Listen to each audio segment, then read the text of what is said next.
दोस्तों आज मैं जिस गाने का किस्सा शेयर करने जा रहा हूं, यह गाना पहले रिकॉर्ड हुआ था मुकेश जी की आवाज में। बाद में इसे दूसरी फिल्म में लिया गया और इसको रफ़ी साहब ने गाया। रफ़ी साहब के टॉप मोस्ट सैड सॉन्ग्स में से एक सॉन्ग यह है आज मैं जिसका किस्सा आपको बताने जा रहा हूं। सच में यकीन ही नहीं होता कि यह गाना पहले मुकेश जी की आवाज में रिकॉर्ड हुआ होगा। क्या था पूरा किस्सा, आज इसके बारे में बात करेंगे। कौन सा ये गाना था, आज इसके बारे में बात करेंगे। दोस्तों चैनल को सब्सक्राइब कर लीजिएगा, बेल आइकन भी प्रेस कर लीजिएगा। नमस्कार, मैं महेश कोहली बॉलीवुड संगीत के सफर से।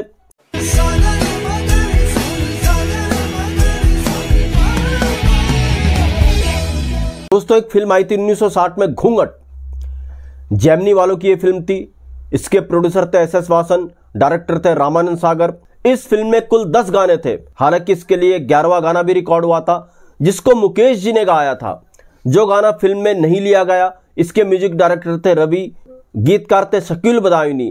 तो संगीतकार रवि और शकील बदायूनी को एक और फिल्म मिली जिसके एक्टर थे मनोज कुमार साहब। अब इस फिल्म में जो हो रहा था, जो संगीतकार रवि और शकील बदायूनी को मिली, इस फिल्म में सब कुछ मनोज कुमार साहब की मर्जी से हो रहा था। यह फिल्म की कहानी जो प्लान की गई मनोज कुमार साहब की मर्जी से की गई। इसके डायरेक्टर थे राज खोसला। राज खोसला को मनोज कुमार ने ही आइडिया दिया था। दरअसल मनोज कुमार साहब दिलीप कुमार साहब की एक फिल्म से बड़े प्रभावित थे, वो फिल्म थी दीदार। तो मनोज कुमार साहब ने राज खोसला को कहा दीदार जैसी एक फिल्म बनाओ। तो दीदार जैसी कहानी एक फिल्म के लिए तैयार की गई। इसका म्यूजिक डायरेक्शन का जिम्मा सौंपा गया रवि को, गीत लिखने की जिम्मेदारी दी गई शकील बदायूनी को।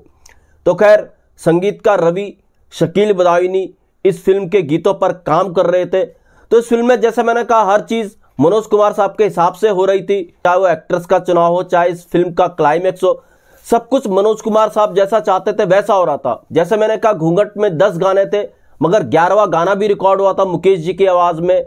तो ये गाना मनोज कुमार साहब ने सुर रखा था और मनोज कुमार साहब को भी पता था कि इस गाने के संगीतकार रवि है, गीतकार शकील बदायूनी है। उन्होंने संगीतकार रवि को कहा आपने जो गाना रिकॉर्ड किया है घूंघट के लिए, वो क्यों ना इस फिल्म में डाला जाए, इस फिल्म में रखा जाए।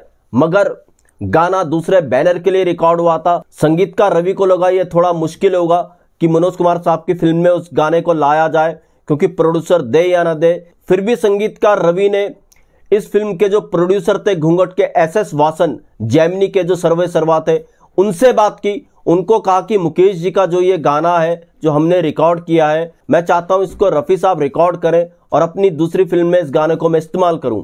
एस.एस. वासन मान गए, क्योंकि मनोज कुमार साहब का भी अपना रुतबा था, राज खोसला साहब का भी अपना रुतबा था। फिर ये गाना रिकॉर्ड हुआ मनोज कुमार साहब की उस फिल्म के लिए रफ़ी साहब की आवाज में। अब रफ़ी साहब की आवाज क्यों, हालांकि मनोज कुमार साहब पे अधिकतर गाने जो पिक्चराइज हुए मुकेश जी की आवाज पे हुए, मगर इसमें मनोज कुमार साहब जो चाहते थे वो दिलीप कुमार साहब जैसा कुछ करना चाहते थे जो उन्होंने दीदार में किया था।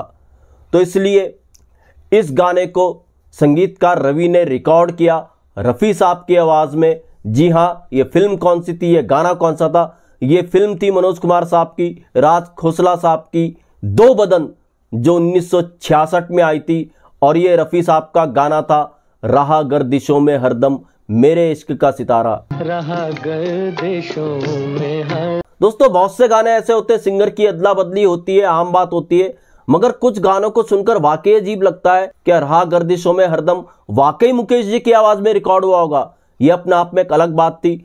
हालांकि मुकेश जी वाला वर्जन कहां पर है ये किसी को मालूम नहीं। मैंने इंटरनेट पे बहुत सर्च किया, मुझे नहीं मिला। अगर किसी को पता हो तो बताइएगा। जो घूंघट के लिए रहा गर्दिशों में हरदम मुकेश जी की आवाज में रिकॉर्ड हुआ था, वो वर्जन कहां है? अगर किसी को मालूम है प्लीज कमेंट बॉक्स में लिखिएगा। और रहा गर्दिशों में हरदम दो बदन में रफ़ी साहब के 3 सोलो गाने थे। दो बदन के और भी गाने हालांकि रवि ने बहुत अच्छे बनाए थे, मगर 3 गाने जो रफ़ी साहब के सोलो थे उसमें से एक गाना रहा गर्दिशों में हरदम, ये सब गानों में सबसे टॉप पर रहा। बल्कि रफ़ी साहब के जितने भी सैड सॉन्ग्स हैं उनमें टॉप की पायदान पर यह गाना आता है। तो दोस्तों ऐसे भी किस्से वैसे किस्से मैं आपके लिए लेकर के आता रहूंगा। महेश कोहली को दीजिएगा इजाजत। Goodbye, good luck and take care.